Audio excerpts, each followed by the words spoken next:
Okay, let's start with some jumping jacks.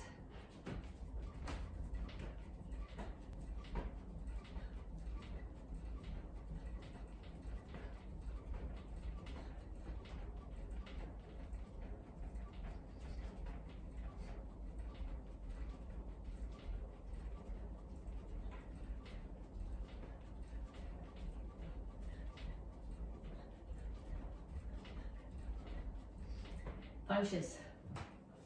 Keep your feet moving, keep your hands up.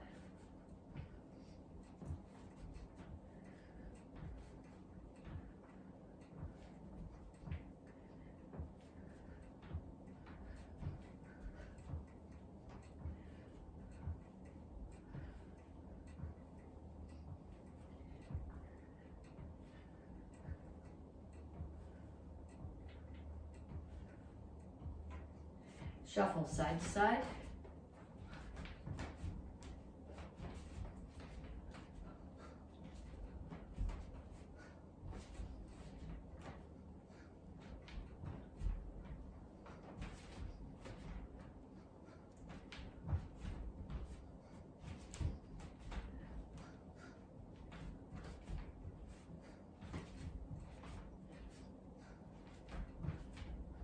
Knees.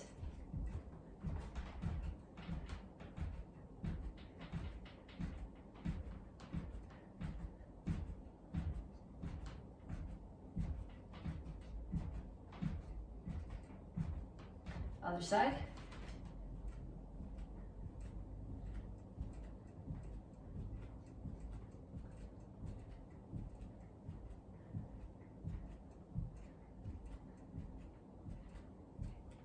And then squats. So what I'm doing is I'm squatting down and coming up on my toes. You can squat down and jump if you want to.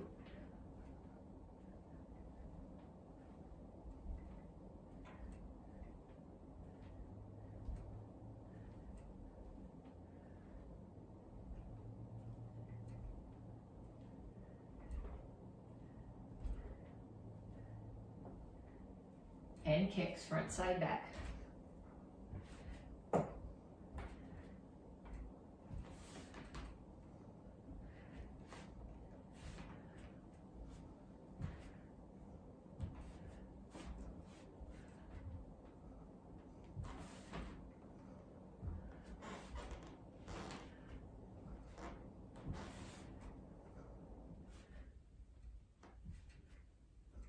Okay, so I want you to do that warm-up that we just did 2 times more through. So six exercises, 30 seconds each, 2 more times through. Jumping jacks, punches, shuffle and punch, knees, squats, and kicks, front, side, back. And then when you come back, you stretch. Reach up, and then down for the floor.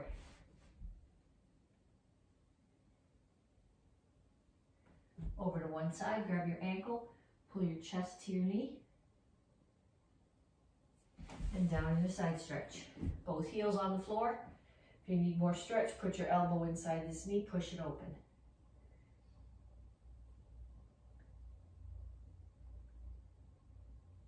Turn, stretch your hip flexor.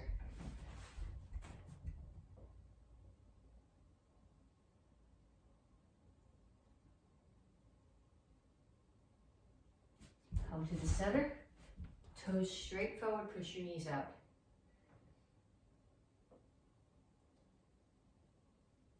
And the other side, grab your ankle.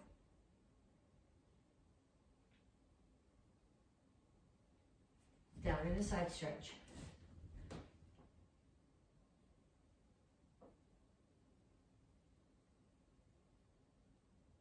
Turn, stretch your hip flexor.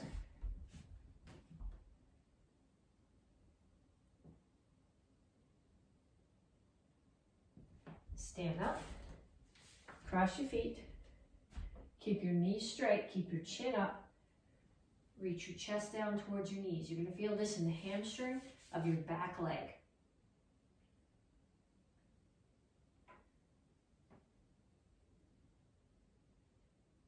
Switch your feet.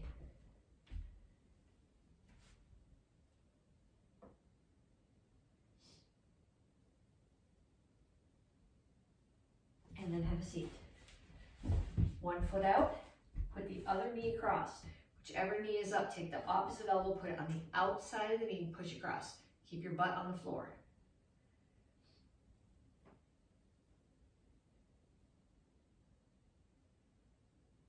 Other side.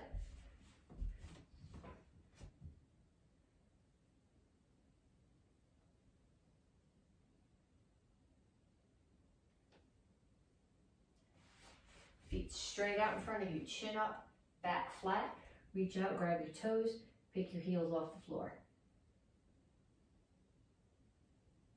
Okay, I don't want you rounded like this. I want your back flat and your chin up. It's a different stretch. Pull your feet in. Heels on the floor. Rock back and forth a little bit. Push your knees out. Then put your hands down and straighten out your legs.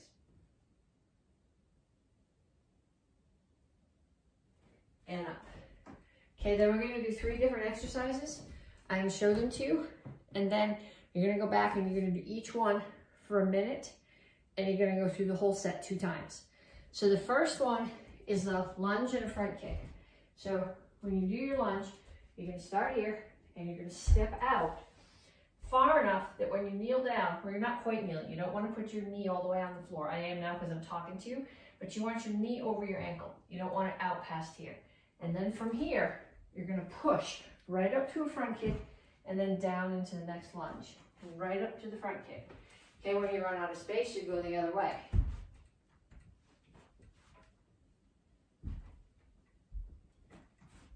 Okay, that's the first one. It's a lunge front kick. Second one is a dip. Fingers should be facing your toes. Your back is here. You're not dropping your hips. You're bending your elbows. It's a tricep dip. You're working this part of your arm.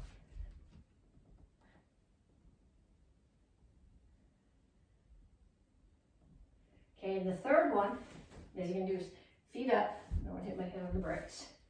You're going to do a sit-up. You're never going to come all the way down. My shoulder blades are going to not quite touch the floor. Then I'm going to come up only to 45. Not here. There's no work left here. So only up to 45. Punch, punch, and twist when you punch. So up, punch, punch. Up, punch, punch.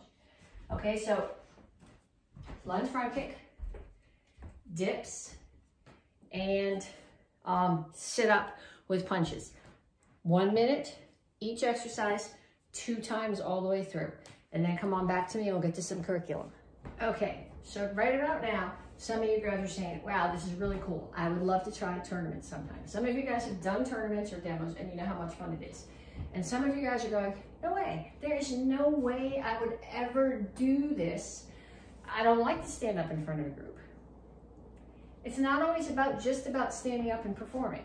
If you think about it, you're preparing, you're taking karate to get ready to defend yourself if you need to. If you get attacked, you're going to be on the spot. You can't worry about, oh, who might see this happen? You need to just defend yourself.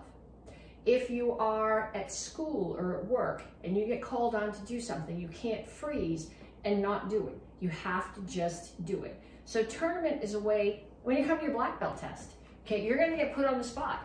Sometimes if you're getting put on the spot, it'll be because you're doing something wrong. Sometimes if you get put on the spot, it's because somebody else is doing something. And rather than just single out that person, they're going to pick 2 or 3 people. So you don't know who's getting singled out. And you're each going to do something on your own and show it off. So the more that you've done this, the more that you've practiced, the less uptight you are about performing on your own, the easier that all of those things are going to be, not just tournaments. Okay, so some things that we do. When we do a tournament, the judges are standing in the front. Okay, so if I put a chair here, can you see the back of the chair? Okay, so there's the chair. We're going to pretend the center judge is sitting right there. Okay, so I'm standing off here, waiting. And I stand, while I'm waiting, I stand at dress. My feet are apart, and my hands are on my back. I don't fidget, I don't play with my belt, I don't fix my hair, I don't play with my uniform. You do all of that before you're the person who's on deck. So I'm standing here and I'm waiting my turn. The person before me goes, they get back to me, I bow to that person. I walk out so that I'm across from the center judge, I bow again. I walk right up to the center judge. I can't walk very far right now because if I put the chair any further back, you wouldn't be able to see it. Chumbe, chari up, kinya. There's no such thing as too much politeness. Then I come back to chumbe. Say good morning, judges, or afternoon judges, or evening judges, or whatever it is. Good morning, judges. My name is Laura Petsching. I represent MAKO's Action Karate. May I please show you my form? Okay. Don't tell them what form you're going to do. If you say, may I please show you Action Karate Form 3 or Basic Form 2, and you have a brain dump and you do another form, we know you didn't do the form you said. Just ask if you can show you form. Okay? Alternately, a lot of times I'll start here.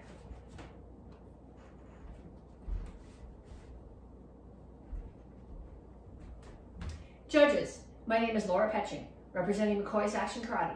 With your permission, my form. And you bow, and you back up. Because if you start right here, you're gonna end up in the center judge's lap, and that is not a good way to get points. So I'm gonna back up. What you should do is you should know what your form is shaped like. Some forms want to start right here. Some do need, if you're doing Chilsung Samro, you need to start further to the front or you're gonna run out of the back. I have a form that I do that needs to start here. Otherwise, I run off that corner. Okay, so you do your form. When you get to the end, you come back to ready or set if you're in the kids class, and you say, thank you, judges, because again, there's no such thing as too much politeness. Then you turn to the next person who's coming, and you bow, and you go. Okay, so let's do that one more time. I'm here. My name gets called. I bow. I come here. Judges, my name is Laura Petsching. I represent MAKO's Action Karate. With your permission, my form.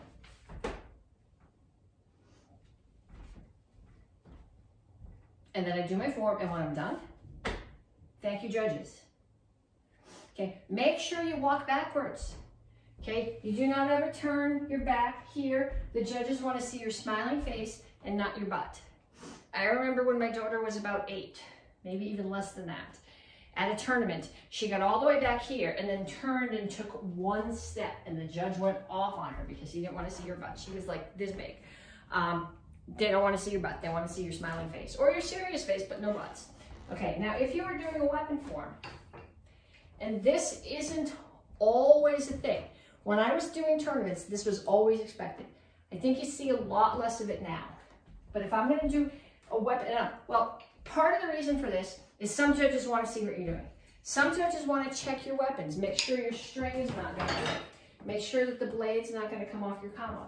Some judges just want to check out all the cool weapons. There was a guy who used to come to the Federation, the Cheez-It Federation tournaments, who used to compete with a Klingon batblank. If you don't know what that is, Google it. It was really cool. It's like a giant, I don't know, cheese cutter thing, but it was like this big. And he did a really cool form with it. And all the judges wanted to get their hands on it, so they're always going to do that. So what I'm doing, if I have a weapon in my hand, I'm going to, same way, I bow in, weapons are in my hand, I bow, I come in, I turn, and then I'm going to put my weapons in my hand, and I'm going to kneel down, and I'm going to offer them to the center judge. The judge might pick them up, they might mess with them, they might pass, if it's something really cool, they might pass them up and down, so all the judges in the row get to look at them, or they might just say, you're all set. Then I get back up, and I'm bowing again. There's no such thing as too much politeness, and I do my same intro that I would have done otherwise. And then when I'm done, thank you, judges. Smiling face to the judges, turn, face the person who's coming towards me, and walk back out.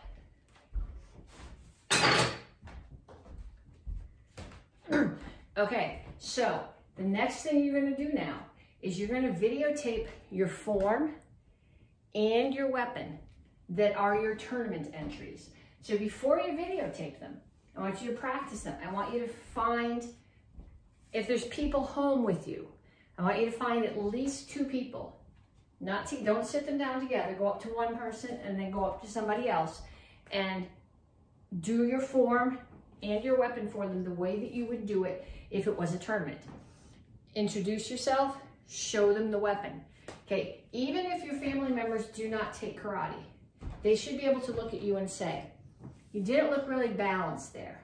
You didn't lock your kick out. So tell them what they should be. If they take karate, they're good. If they're taking class with you, they're good.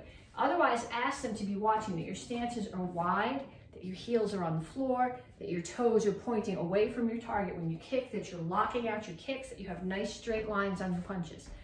Okay, so you're gonna pick a form, an open hand form, anyone you want, and you're gonna pick a weapon form, anyone you want. You're gonna find 2 people in the house and rehearse in front of them. And then you're gonna videotape yourself doing your form and doing your weapon. Okay, you can send them to me if you would like. You can send them to Miss McCoy. You can put them on the Facebook page, but make sure if you do that you tag McCoy's Action Karate in them so that somebody sees them. Okay, what I'm gonna do is I'm gonna do my tournament form as if, well, this is my all-time favorite form. So I did this at a lot of tournaments and a lot of demos. I'm gonna do this form as if it was a tournament. So if I was competing in this, this should be my final version. Well, I wouldn't be wearing this, okay? If you're doing this for the tournament, you gotta be wearing a full karate uniform and you gotta be wearing your jacket. You have to be wearing your belt. Now, the tournament is a fundraiser for Run for Home Base. Run to Home Base is I think it's 9K, which is like 6-point-something miles, runs through Boston, and it's called Run to Home Base because the finish line is running across the home plate at Fenway Park in Boston. It's a fundraiser for veterans of the armed forces who have traumatic brain injury. So Mrs. McCoy's been running it for years, as long as I can remember. In the last few years, we've had a number of students, Mrs. McCoy and Ms. McCoy, and a number of students who've run it together as the MAK team. And the race is to raise money for the Run to Home Base organization. So we have available for you red, white, and blue belts. If you would like to purchase a red, white, and blue belt that you can wear from this week until the 4th of July break, it's $20. If you have one from a previous year and you would like to wear it again, it's $10. Because what happens is $10 of it pays for the belt and $10 of it is a donation to Run to Home Base. So if you already have a belt, you're not buying a new one, you're making your donation. If you don't have one yet, it's $10 for your belt and $10 for your donation to Run to Home Base. You can't wear it for stripe test or graduation, but you can wear it to every other class you come to until the summer break. Okay, so full uniform. If you were going to a tournament, no jewelry. Okay, so I wouldn't bother taking this one out.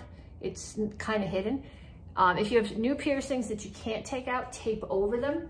All your other earrings should go.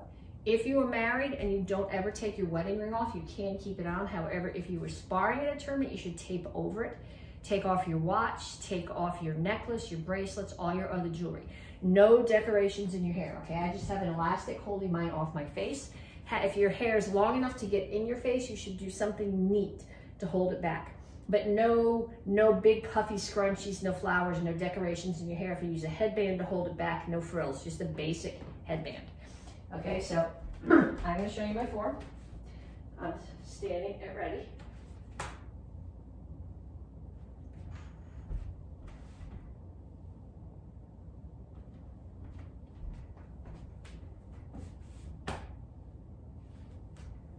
Judges, my name, Laura Petsching. My school, McCoy's Action Karate. With your permission, my form.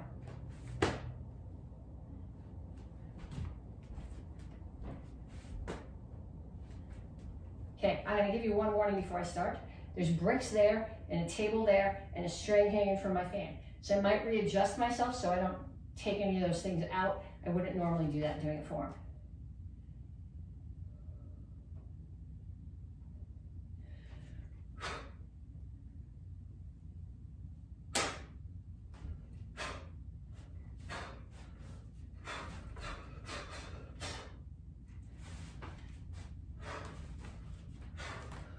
Here!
Thank you, judges.